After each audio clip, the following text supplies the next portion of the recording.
We are live in 3, 2, 1. Very creepy teacher at our school. He is a sexual predator. Springville High School students and alumni protest a teacher's employment. Our students are, having a hard time being able to live on their own even though they have a job and they have the skills.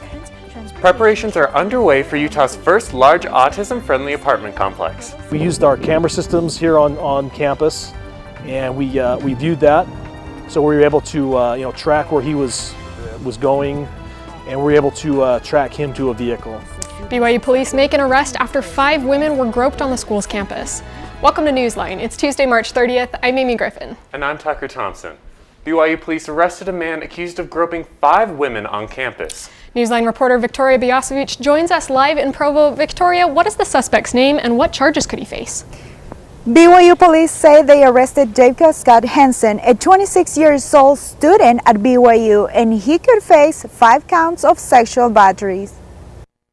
BYU police say they arrested Jacob Hansen and booked him into the Utah County Jail for allegedly groping several women over the weekend at Brigham Young University. He is in custody at this moment, yes. He's been interviewed by the detectives, and he'll be booked into the county jail. Investigators believe that Hansen inappropriately touched women on their buttocks and their front sides. According to the victims, the attacks took place during daylight hours near well-known buildings on the BYU campus, Helaman Halls, the Life Science Building, and the Wilkinson Student Center. But thanks to the security surveillance, police say they found and arrested the suspect. We used our camera systems here on campus, and we viewed that, so we were able to track where he was going, and we were able to track him to a vehicle. BYU student Paige Kaesler says she saw Hansen's odd behavior around campus on Sunday. And I saw this strange man just sitting down, kind of with his phone facing up and down, not in a way that someone would look at their phone. And I just kind of felt very uncomfortable with this person just kind of staring at me. Many students have shared their concerns about safety around campus on social media to create awareness among the BYU community. I really think there should just be more security around campus. I don't know if that should come in the form of cameras or people monitoring. I mean, this is a very large campus. Many also see this as a good opportunity for students to work on safety and hope it means they will see more security around campus. BYU police encourage students to work with companions when possible and also encourage survivors of sexual misconduct to seek help at advocates.byu.edu. Reporting live in Provo for Newsline, I'm Victoria Biasovich. Thanks, Victoria. Students at Springville High School staged a walkout outside of their school yesterday. They are protesting the continued employment of driver's ed instructor Dan Money at their school. Money is accused of making inappropriate comments to many girls over the years he has been teaching, and the students have had enough. There's a very creepy teacher at our school. His name is Dan Money. He's the driver's ed instructor, and he is a sexual predator for minors. Comments and stories from past and present students at Springville High have been flooding in. A petition calling for Money's removal has reached over 3,000 signatures. Parents and alumni came to show support and joined the students protesting. Salt Lake County Republican Party officials hold an emergency meeting after several issues regarding sexual harassment. The committee said they formed an ethics advisory committee to develop new codes of conduct. This comes after Dave Robinson resigns after 6 sexual harassment allegations, and Scott Miller resigns after calling the women sore losers with salacious accusations. The GOP also say they immediately took action after these complaints were made. The CDC director went off script at a White House press briefing to address the recent spike in COVID-19 cases. And I'm going to reflect on the recurring feeling I have of impending doom. Dr. Rochelle Walensky gave a desperate plea to all Americans as she asked them to just hold on a little longer. The number of COVID cases are surging in 27 states. The national average jumped 16% in just 1 week, which is the highest spike since mid-January. President Biden also voiced his concerns, asking all states to pause reopening efforts and reinstate the mask mandate. Now that 20% of American adults are vaccinated, the administration is also working on guidelines for people to prove they are vaccinated. U.S. Senator Mitt Romney received the John F. Kennedy Profile and Courage Award on Friday. The Profile and Courage Award was created by President Kennedy's family and is named after his book. It is meant to honor public figures who risk their careers by embracing unpopular positions for the greater good. Romney received this award for breaking away from his party and becoming the only Republican to vote to convict former President Trump during his first impeachment trial. He will be presented with the award in a virtual ceremony in May. 2 wildfires merged in Duchesne County. The East Minton Fire and the North River Fire combined to create the East Minton Complex. The fire spans 2,200 acres and is 10% contained. Former evacuations have been lifted. 10 buildings, along with oil and power infrastructure, are still threatened. The wildfire is believed to be human-caused and is under investigation. The Utah Highway Patrol tells drivers to avoid roads after 3 deadly crashes this weekend. The crashes were in Beaver on I-15, in Oakley on State Road 32, and in Duchesne County on State Road 40. 2 of the drivers in crashes were drunk, and 1 of the crashes killed a 5-year-old. Highway Patrol tells people to avoid driving on I-80 in Tualatin County until the winds subside to avoid further car accidents. For traffic updates, check out the Utah Highway Patrol Twitter page at UT Highway Patrol. Utah's first large affordable housing specifically for adults with autism will soon come to Provo. NewsLine reporter Bon Lee shows us why this is important to those with autism spectrum and their families. Bon? I'm currently on the site where the 85 North apartment is going to be built. The 7-story apartment is going to house 30 adults with autism and 44 senior citizens. They designed the first 3 floors specifically for those with autism. They're designed to minimize sensory input, sensory overstimulation, so there's extra soundproofing, natural lighting, neutral colors. The location maximizes community engagement with walkable access to employment, transportation, shopping, and other elements of independent lifestyle. Community Relations Coordinator of the Scenic View Academy, a nonprofit transitional school for young adults with autism and learning disabilities, say that this innovative project started when they conducted a statewide survey and discovered that there were no housing that accommodated adults on the autism spectrum. Our students are, having a hard time being able to live on their own, even though they have a job and they have the skills. The opportunity's not there. Robert Vernon, CEO of the Provo City Housing Authority, says that this is not the first time they worked with Scenic View Academy to provide more housing for adults on the spectrum. There is so much need across Utah, but specifically in Utah County. We have a shortage of about 4,500 units that are affordable. Provo City Housing Authority will manage the property with the Scenic View Academy. Jacob Felstead has a brother who has Asperger's syndrome. He graduated from college, but ever since then it's been a little bit difficult for him to kind of transition into a professional environment and into full-on independence. Jacob says that projects like this and warm welcome from the community brings hope and peace to family members of those on the spectrum. The apartment will be finished in September 2022. The application for the apartments will open in January, and Scenic View Academy will assess the adults to see whether they're fit to live alone or not. I'm Bon Lee reporting for NewsLine in Provo. Thanks, Bon. Think about watching your favorite movie or TV series with the director. Fans of the series The Chosen get to do that tonight and for the rest of the week. I did not come to deliver the people from Rome. And from what? From sin. The director Dallas Jenkins will host a global live stream of Season 1 Tuesday through Friday of this week. The goal is to binge the season together before the release of Season 2 this Sunday, April 4th. Join the live stream on The Chosen's Facebook page for Episode 1 and 2 tonight. The Church of Jesus Christ of Latter-day Saints announces plans for reopening their temples. Starting in April, 39 temples, including 14 in Utah, begin Phase 2B of reopening, and 7 temples will move to Phase 3. Phase 2B allows for a temple baptistry to open for small groups.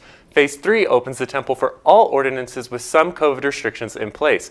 The Provo and Provo City Center temples are both scheduled to enter Phase 2B on April 26th. The Utah Jazz social media accounts are filled with awesome action shots. But have you ever wondered who takes those photos? Being the only person or the only female in the sport, I've always felt like I've worked a little harder to make sure I check all the boxes, and I do a great job. The Utah Jazz photographer Melissa Marshak is the only female photographer in the NBA. She's been with the Jazz for 19 seasons. As the only female photographer, Marshak says she feels she has had to work a lot harder to check all of the required boxes. Members of an ATV association worked together to rescue a dog from sliding off a rock cliff. In this video, you can see people working together to lower the rope and one person to reach the dog. The group, called the Wild Bunch, were riding around Moab last weekend when one of their dogs stepped off the edge. The Wild Bunch worked quickly to rescue the dog. The dog and the rescuers are safe and are planning to continue going on ATV adventures with their furry friends. Country singer Russell Dickerson gives a high school senior a car after she lost her legs in a car accident last year. Sarah Fry was driving in Logan Canyon last summer with 3 other friends when they were hit head-on. Sarah lost both of her legs and the mobility in her hips in the accident.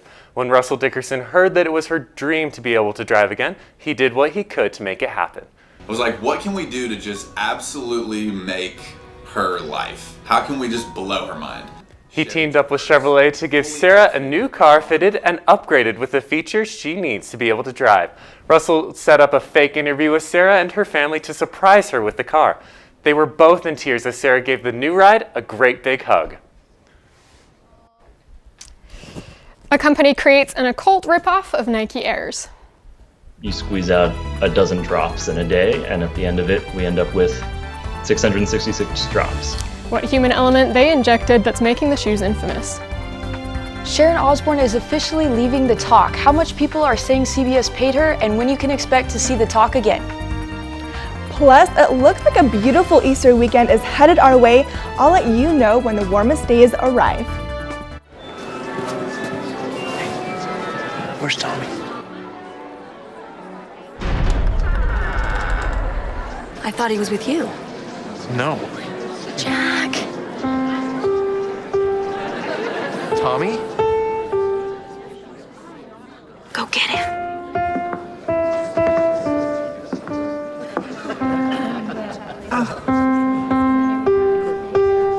Don't stop. Keep playing.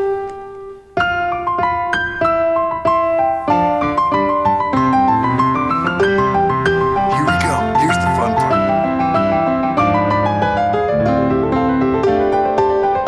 Did you do this?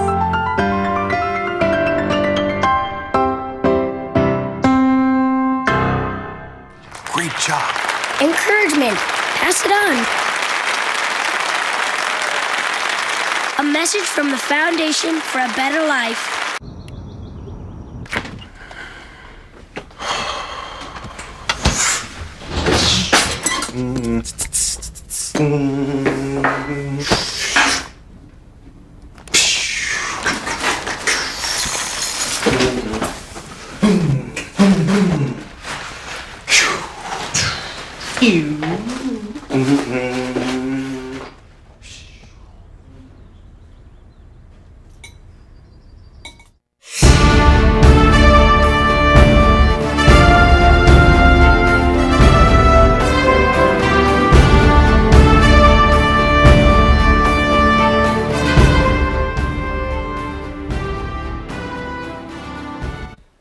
A car at a Los Angeles gas station catches fire.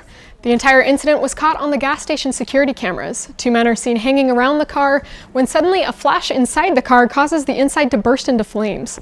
Eventually, the 2 ran away and abandoned the car, leaving the entire gas station to be taken over by the fire.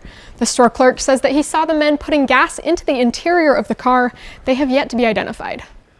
Around 3:30 in the morning on Saturday, 2 Oakland seniors woke up to see their cars ablaze in front of their house. I lose everything, lose a job, and then lose a car. This is believed to be the latest act of Asian hate. Mr. Chang's car was the initial target, then the fire spread to his neighbor's car. Mr. Chang is Cambodian and his neighbor is Chinese. They're the only Asian households on their street. People of Asian descent have experienced a surge of racism in the past year due to the coronavirus pandemic, which originated in China. This is the second incident of Asian American car firebombing in California after last week's incident in Redwood City. The Boulder community is finding a way to preserve its memorial for the King Soopers victims. Our job to preserve them so that they will be a story 5, 10, 15, 50 years from now. The memorial, which has grown more and more with each day, started as a tribute for the 10 people lost in the grocery store mass shooting. Now the Museum of Boulder plans to move objects from the memorial into an exhibit as a way to always remember what happened and how the community felt. The executive director of the museum says that this is the best way to honor the memorial for the community. A new custom shoe marketed by hip-hop star Lil Nas X has caused quite a controversy. They sold out in less than a minute. The shoes sold for $1,000 a pair and were made to promote his new single, Call Me By Your Name. Satan shoes have several satanic elements to them, such as an inverted cross on the tongue, a bronze pentagram, and a drop of real human blood in the soles. Many are shocked by the audacity of the shoes, but the shoes still sold all 666 pairs. Even Miley Cyrus bought a pair. Nike has launched a lawsuit against the company for trademark infringement for using their logo. Sharon Osbourne has left The Talk, and there are rumors she got paid up to $10 million by CBS to leave the show. Sierra Isasaga is here to tell us what led up to this. Sierra? Sharon Osbourne has found herself in hot water 3 weeks ago when she got into a heated debate with her co-hosts. It started out when Osbourne defended her friend Piers Morgan for his controversial comments about Meghan Markle. Osbourne then felt accused of being racist by her co-hosts since they believed Morgan had made racist comments in the past. It appears that you give validation or safe haven to something that he has uttered that is racist. I feel even like I'm about to be put in the electric chair because I have a friend who many people think is a racist, so that makes me a racist. I'm asking you again, and don't try and cry, because if anyone should be crying, it should be me. This is the situation. 2 days after this squabble, Sharon Osbourne posted on her Twitter apologizing to anyone she might have offended and said she was just caught off guard and was afraid of being called a racist. Even with the apology, though, the show has been on hiatus for the past 2 weeks as the event was investigated. On Friday, CBS announced Sharon will no longer be on the show. According to CBS, Sharon's decision to leave was a mutual understanding, but according to Page 6, Sharon Osbourne exits The Talk with a payout of up to $10 million. Sharon has not responded with any kind of statement, but in the meantime, The Talk says they have been training on equity, inclusion, and cultural awareness for the hosts, producers, and the crew members within the past 2 weeks, and The Talk will resume regular episodes on Monday, April 12th. Today is the first day of former Minneapolis police officer Derek Chauvin's murder trial in the death of George Floyd. Camilla Burnell has the details in Minneapolis. Inside a Minneapolis courtroom, This case is not about split-second decision-making. the murder trial for Derek Chauvin started with the state laying out their case against the former Minneapolis police officer, showing the jury 9 minutes and 29 seconds of bystander video of George Floyd being held on the ground by Chauvin's knee. You will see that he does not let up and that he does not get up. Even when Mr. Floyd does not even have a pulse, it continues on. Prosecutor Jerry Blackwell telling jurors it's clear Floyd's death was a homicide and matches the patterns of someone who dies from oxygen deficiency. You'll see him when he goes unconscious, and you'll be able to see the uncontrollable shaking he's doing when he's not breathing anymore. Defense lawyer Eric Nelson paints a different picture of what happened that day in May, telling jurors officers struggled to arrest Floyd and that the use of force is a necessary part of policing. Derek Chauvin did exactly what he had been trained to do over the course of his 19-year career. During the arrest, Nelson says Floyd put drugs in his mouth in an effort to conceal them from police. Mr. Floyd died of a cardiac arrhythmia that occurred as a result of hypertension, his coronary disease, the ingestion of methamphetamine and fentanyl, and the adrenaline flowing through his body.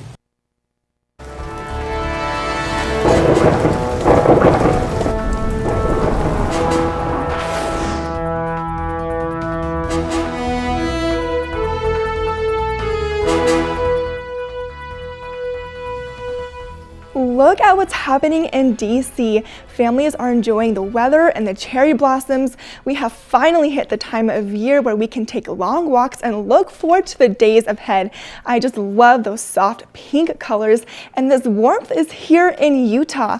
Behind me you can see live in St. George how beautiful these skies are. It is clear, the sun is out, everyone is out and about, and the sun is indicating what is happening in the next weeks to come. But because of the sun, we are also getting stronger rays. Behind me, you can see this UV index of how strong the sun will hit us. This yellow and orange is indicating a scale of 5 to 7, which means we can get our tan on and see more sun, but don't forget that sunscreen as well. For today, though, we are having a colder front, which means more winds are coming our way and cooler temperatures, which is why we are seeing temperatures in those 40s, Provo 46, 26 at night. At night, again, we are getting colder. St. George, we're having a high of 63 and a low of 37. For southern Utah, though, for the 5-day forecast, it is sunny days all week long. That is going to be just gorgeous. Wednesday is 72 degrees, but then on Saturday, we are getting up at a high of 87, which is the first time I think I am seeing that this season. It's going to be just gorgeous. For northern Utah, tomorrow is going to be cold. You can see 55 degrees, except the sun will be out. Because of that cold front, it will be colder, but the more we get into Easter weekend, it is going to get warmer. Saturday at 77, and then Sunday at 75 degrees. It is going to be beautiful for Easter, so get outside, find the Easter bunny, enjoy this season. BYU singers help out an alumnus to take a stage performance to the big screen. But then all of a sudden, my whole face is just IMAX. It's a lot of Josie. Find out what famous musical is hitting Utah theaters. You know there's a light that glows by the front door. Don't forget the keys under the mat. When childhood stars shine, always stay humble and kind. Don't expect a free ride from no one. Don't hold a grudge or a chip, and here's why. Bitterness keeps you from flying. Always stay humble and kind. Hold the door, say please, say thank you. Don't steal, don't cheat, don't lie. I know you got mountains to climb, but always stay humble and kind. When the dreams you're dreaming come to you, when the work you put in is realized, let yourself feel the pride, but always stay humble and kind. Yeah.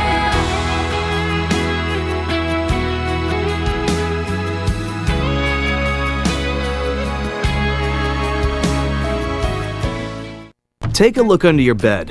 Find stuff under there? What about jobs? No? Now try your closet. Still no jobs? Just more stuff? Well, you really have both. See, stuff is defined as household articles considered as a group. Sometimes this stuff is no longer needed. Wait, no longer needed? That can't be right. Because remember those jobs you were looking for? Those are really needed, and they're the stuff inside your stuff. Our job is to unlock those jobs, and it starts when you donate your stuff to your local Goodwill. Here's how we do it. When you donate to Goodwill, we sell your stuff to provide job training for people right here in your community. So just by teaming up with Goodwill, you help create jobs. And isn't that worth parting with the leftover keytar from your 80s cover band? Goodwill. Donate stuff, create jobs. You can achieve a lot using your imagination. I mean, I don't like to brag, but... Wait, who's that? And why is she all over these achievement awards? But with STEM, the sky's the limit. Shaboom! Use STEM to envision... Okay, I'm seeing it. Yeah! Invent... Got any ideas? I've got a few, actually. And create a better world. Told you she's super smart. If she can STEM, so can you. Find out more at She Can STEM. A new concert film made by a BYU alumnus and starring singers from BYU opened in Utah theaters. NewsLine reporter Lindsay Wyson joins us from one of the theaters showing the movie Lamb of God concert film. Lindsay? Composer, producer, and chorister Rob Gardner made a concert film out of his musical production called The Lamb of God. I caught up with Josie Larson, one of the cast performers, to hear more about the film.